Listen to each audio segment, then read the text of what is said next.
नमस्कार दोस्तों, ocean network में आपका स्वागत है। मैं हूं ओमकार चौधरी। प्रधानमंत्री नरेंद्र मोदी ने गलती तो साहब बहुत बड़ी बड़ी कर रखी हैं, ब्लंडर कर रखे हैं। तो ऐसे में अगर एआई समिट होती है और उसमें कांग्रेस के लोग निवस्त्र होकर के, नंगे होकर के नाचते हैं, तो आप उनको दोष नहीं दे सकते। मैं आपको बताता हूं कि प्रधानमंत्री नरेंद्र मोदी ने क्या क्या ब्लंडर किए हुए हैं। आमतौर पर लोग अब इनकी चर्चा करते ही नहीं हैं, करनी चाहिए। पूरे देश को, पूरी दुनिया को बताना चाहिए और नरेंद्र मोदी को एक्सपोज किया जाना चाहिए। 2014 में प्रधानमंत्री बने थे और तब से लगातार गलतियां ही करते चले आ रहे हैं, रुकने का नाम नहीं ले रहे हैं। जन धन खाते बिना सोचे समझे 40 करोड़ लोगों के, 50 करोड़ लोगों के, उससे भी ज्यादा लोगों के जन धन खाते खुलवा दिए बैंकों में और जीरो पेमेंट पर, एक भी पैसा बिना जमा कराए उनके खाते खुलवा दिए। जब कोरोना काल आया तो लोगों के अकाउंट में पैसे भिजवा दिए ताकि उनका घर चल सके, उनका चूल्हा जल सके। ये ब्लंडर नहीं है क्या? भारत सरकार के खजाने में फालतू फंड का पैसा आ रहा है। डॉक्टर मनमोहन सिंह की याद है जो उन्होंने कही थी कि पैसे जो है कोई पेड़ पर नहीं उगते हैं। इसके अलावा मोदी ने ब्लंडर कर रखे हैं, बहुत सारे ब्लंडर कर रखे हैं। मैं एक एक करके आपको गिनवाता हूं। ऐसे व्यक्ति को प्रधानमंत्री होना ही नहीं चाहिए, उसको हटा दिया जाना चाहिए। इस तरह के प्रधानमंत्री की जरूरत थोड़ा है देश को। जनधन खाते में कोरोना काल में केवल पैसे ही नहीं भिजवाए गए, बल्कि करीब करीब 80 करोड़ जनता को खाद्यान्न भिजवाना शुरू कर दिया। एक बार सुप्रीम कोर्ट ने कहा था मनमोहन सरकार को कि ये जो सड़ रहा है भंडारों में, इसको गरीबों को वितरित कर दो।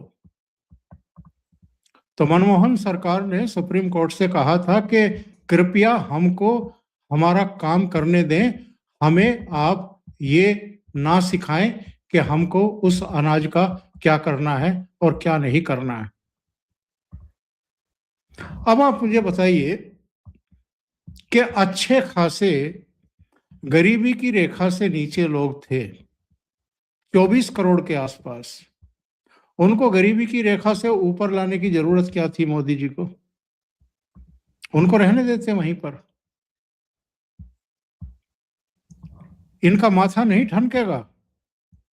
जिन्होंने गरीबी हटाओ की बात तो 1971 में शुरू की थी, लेकिन आज भी उन गरीबों के बारे में बोलना छोड़े नहीं हैं, लगातार बोल रहे हैं। कुछ किया है कि नहीं किया है, ये ना पूछने की जरूरत है, ना जानने की जरूरत है, ना इनको बताने की जरूरत है। प्रधानमंत्री नरेंद्र मोदी के नेतृत्व में उनकी सरकार ने, खुद उन्होंने जो अंतर्राष्ट्रीय स्तर पर अलग अलग देशों को कोवैक्सीन भेज करके, कोविशील्ड भेज करके, जो एक कूटनीतिक रिश्ते होते हैं और जो मजबूत रिश्तों में तब्दील किए जाते हैं, वो करने का गुनाह भी किया है, ब्लंडर किया है। और उसी का नतीजा है कि जब अमेरिका जैसी महाशक्ति ने हमारा हाथ झटकने की कोशिश की, हम पर 50% टैरिफ थोप दिया, तो दुनिया के वो सारे देश एक तरीके से भारत के साथ खड़े हुए दिखाई दिए, जिनकी भारत के प्रधानमंत्री नरेंद्र मोदी ने कोवैक्सीन, कोविशील्ड और दूसरे सामान भेज करके, आपदा के समय भी बहुत सारा सामान भेज करके ऐसे तमाम जरूरतमंद देशों की मदद की थी। अब चीन भी है, अमेरिका भी है, कई दूसरे देश भी हैं जो मौका परस्तों की तरह काम करते हैं, किसी की बिना वजह और मुफ्त में तो मदद बिल्कुल ही नहीं करते हैं। तो भारत को क्या पड़ी थी या मोदी जी को क्या पड़ी थी? ये मोदी जी की एक और बड़ी गलती है, ब्लंडर है, कि पिछले 5-6 सालों से वो ग्लोबल रेटिंग में सबसे अधिक लोकप्रिय नेता बने हुए हैं। और गलती सुन लीजिए, 29 देशों का इनको सर्वोच्च नागरिक सम्मान मिला है और इन्होंने ले लिया। इससे बड़ी गलती कोई हो सकती है क्या? देश के भीतर जो इंफ्रास्ट्रक्चर बिछाया है, सड़कों का जाल, हाईवेज, एक्सप्रेसवेज, अब तो वाटरवेज की बात हो रही है, कई जगह शिप चलाने की बात है, हवाई अड्डों का कायाकल्प करना, बंदरगाहों का निर्माण करना, सेनाओं को मजबूत कर रहे हैं। एके एंटनी का याद है आप लोगों को?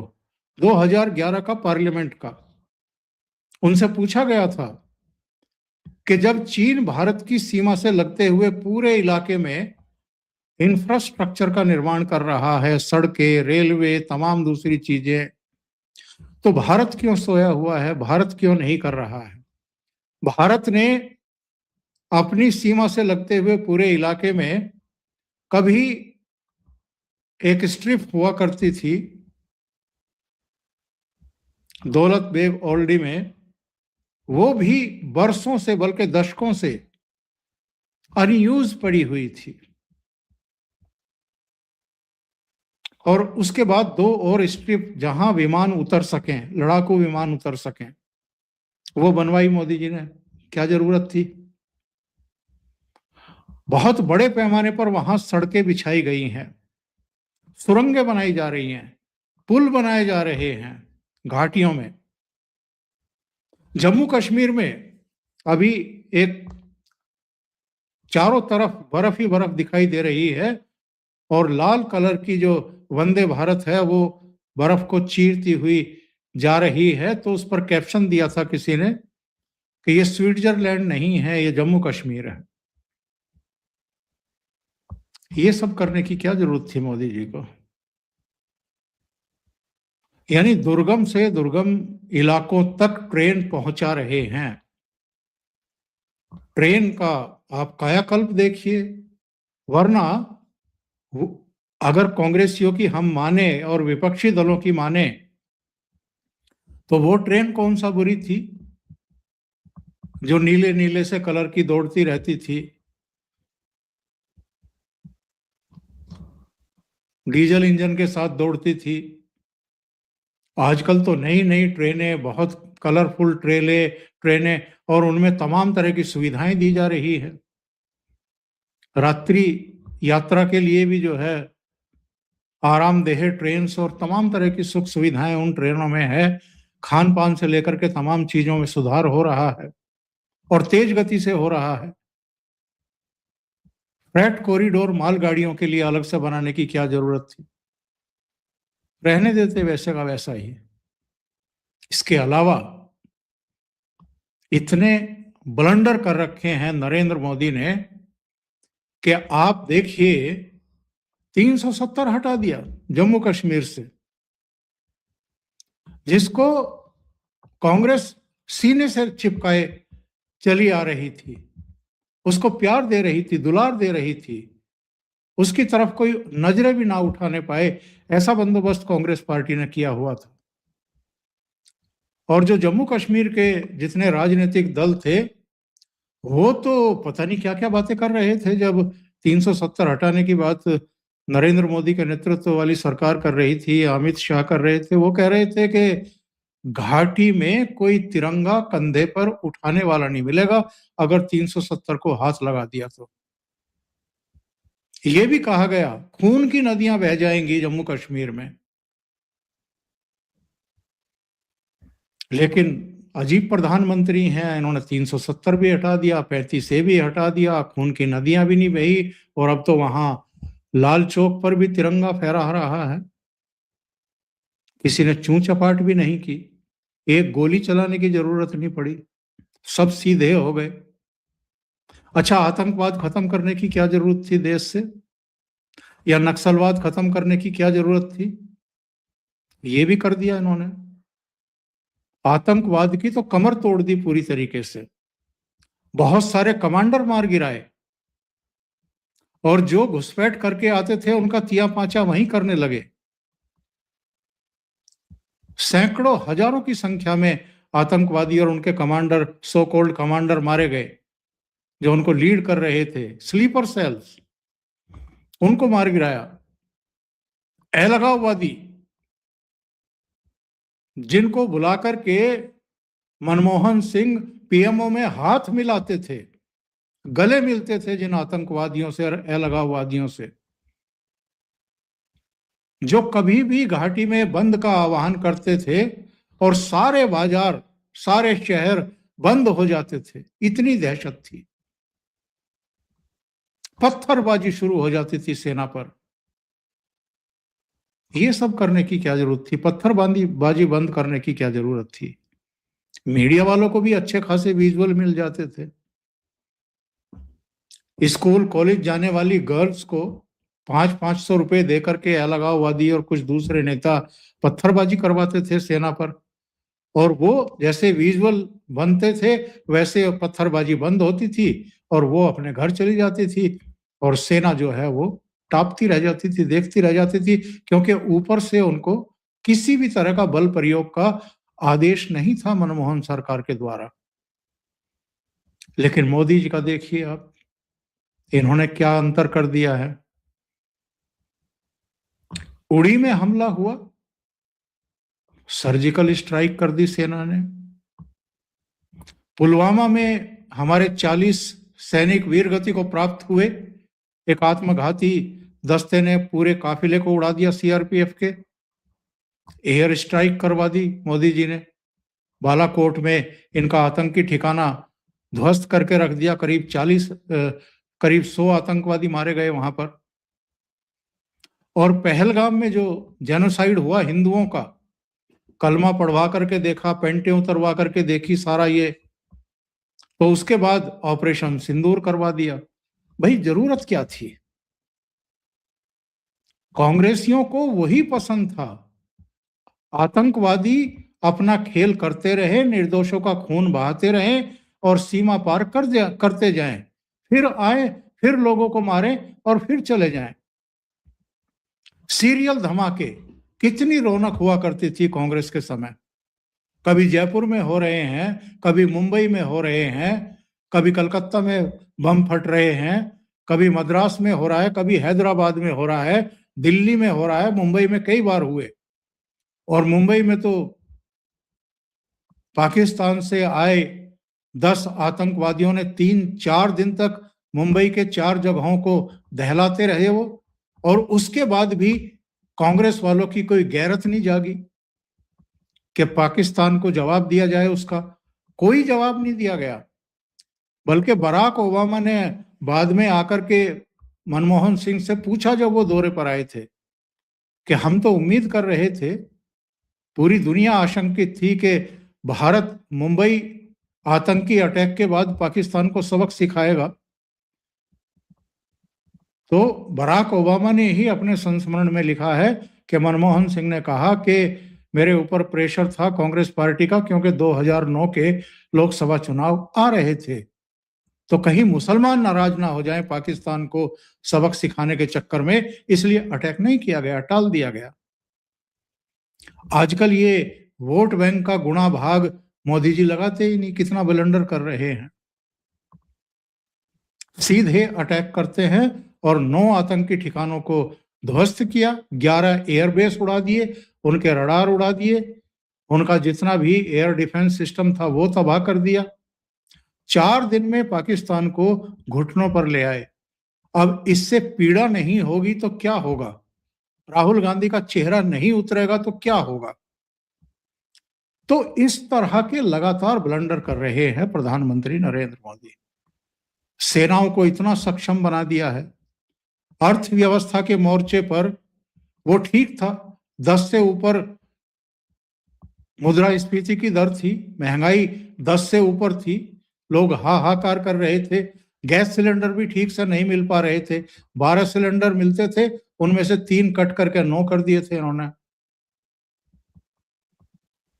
अब 4 करोड़ लोगों को घर बना करके देने की क्या जरूरत थी? उसमें रसोई गैस, उसमें बिजली का कनेक्शन और 5 लाख रुपए तक का आयुष्मान कवर दे दिया गरीब गुरबाओं को। ये सब करने की जरूरत नहीं थी। और प्रधानमंत्रियों का ये काम थोड़ा होता है। प्रधानमंत्रियों का काम होता है कि राजीव गांधी की तरह किसी युद्ध पोत पर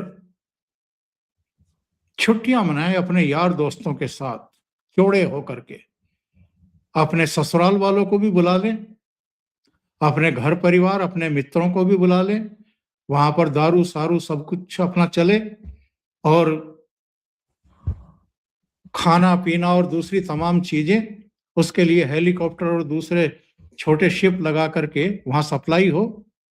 5, 7, 10 दिन समुद्र में गुजारे आराम से।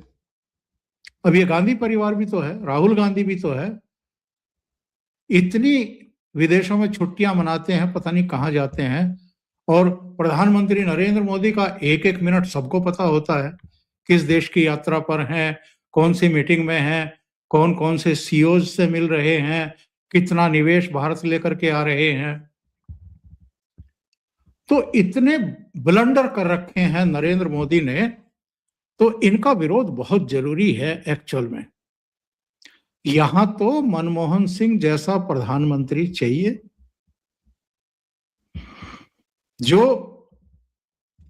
यस मैन हो 10 जनपद का। अब इन लोगों को लगता है कि ये देश की जनता भी कोई कम थोड़ा है।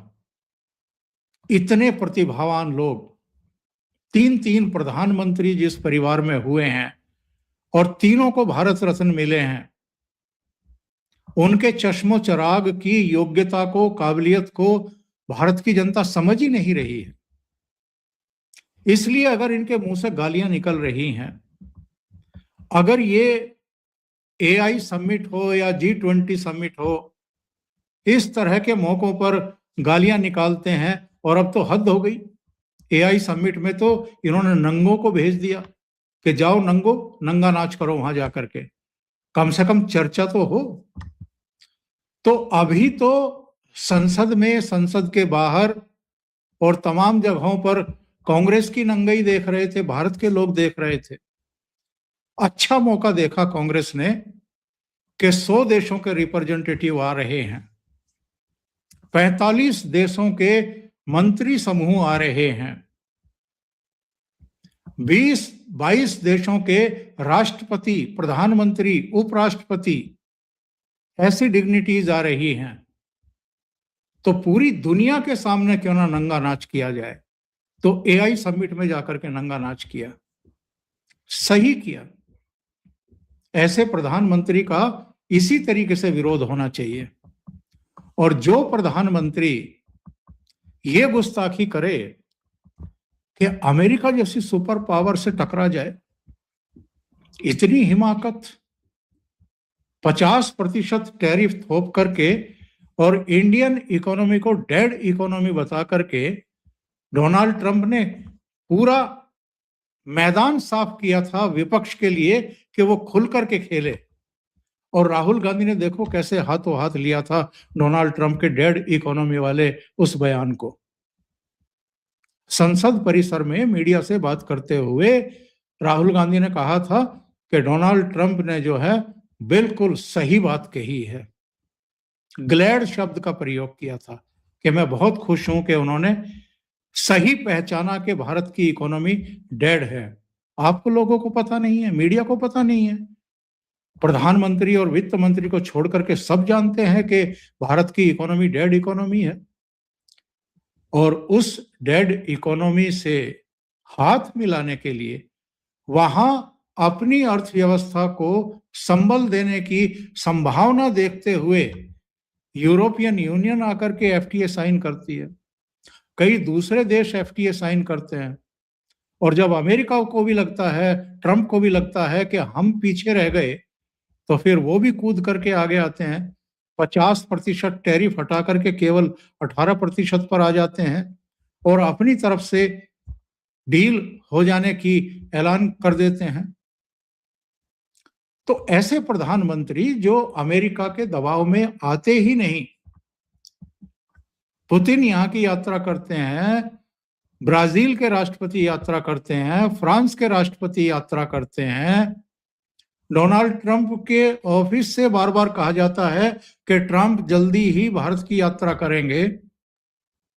और देखो ऊपर से जो ब्रिक्स देशों की चेयरमैनशिप है वो भी मोदी जी को मिल गई, भारत को मिल गई। इस बार वो समिट भी भारत में होने जा रही है। तो भारत की इतनी प्रतिष्ठा बढ़ाने की, दुनिया भर में सम्मान बढ़ाने की प्रधानमंत्री को जरूरत क्या है? अब राहुल गांधी बहुत सही काम कर रहे हैं।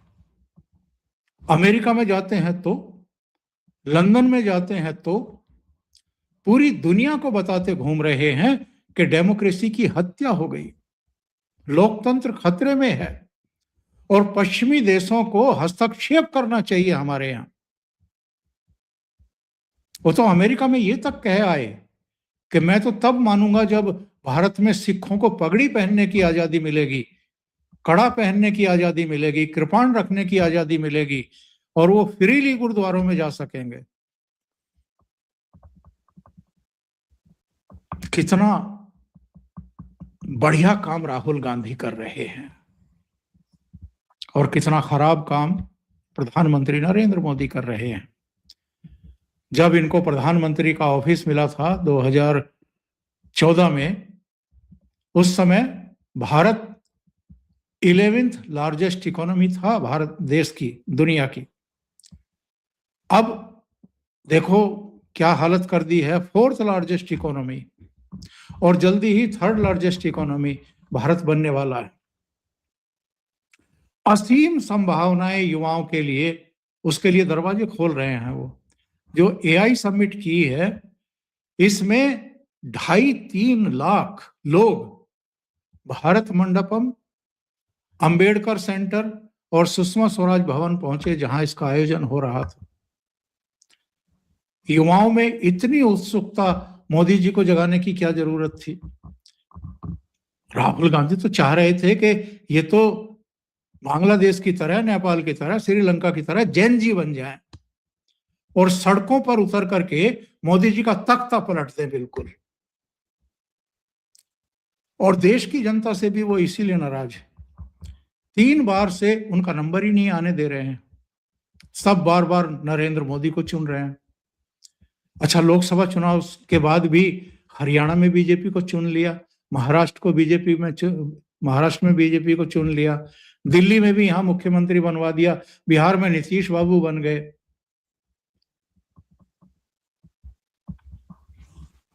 तो भाई इतने ब्लंडर करने वाला एक प्रधानमंत्री, उसको राहुल गांधी और कांग्रेस और ये 10 जनपद परिवार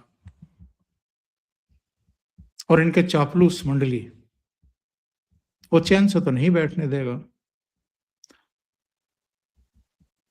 अगर नरेंद्र मोदी इनको लगातार पीटते आ रहे हैं 2013-14 से, तो पीटने वाला अगर इतना कमजोर है कि वो उठ के खड़ा ही नहीं हो पा रहा है, तो गालियां तो देगा साहब। पीटने वाले का ये हक तो बनता ही है कि आप उसको गाली देने का मौका दें, और गाली दे रहे हैं ये, बल्कि अब तो कपड़े उतार करके फेंकने लगे हैं और नंगा नाच इन्होंने शुरू कर दिया है। लेकिन प्रधानमंत्री नरेंद्र मोदी अब सनातनियों के भी निशाने पर हैं।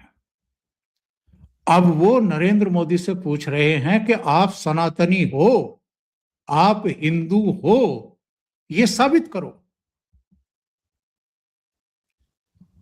इन लोगों के लिए बस एक ही जवाब है, अगर नरेंद्र मोदी प्रधानमंत्री ना होते और योगी आदित्यनाथ उत्तर प्रदेश के मुख्यमंत्री ना होते, तो ये जो सदियों से, दशकों से राम मंदिर का आप इंतजार कर रहे थे, ये अभी दशकों और सदियों और शायद कभी ना बनने वाली स्थिति जो है वो ये देश देखता। राम मंदिर बना है तो इन दोनों के संकल्प से, संघ के संकल्प से बना है। लेकिन यहां तो मीडिया कैसे कैसे लोगों को प्राइम टाइम में बुला करके मोदी को, योगी को गाली देने का मंच उपलब्ध कराता है, जो अब तक राम मंदिर में रामलला के दर्शन करने के लिए नहीं पहुंचे।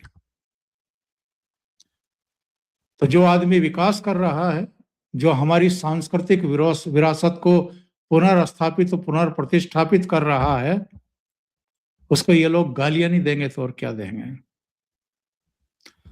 अभी के लिए इतना ही। बहुत बहुत धन्यवाद। अगर आपको ये चैनल और इसके कंटेंट पसंद आ रहे हैं तो लाइक करें, कमेंट करें, वीडियो को शेयर भी करें।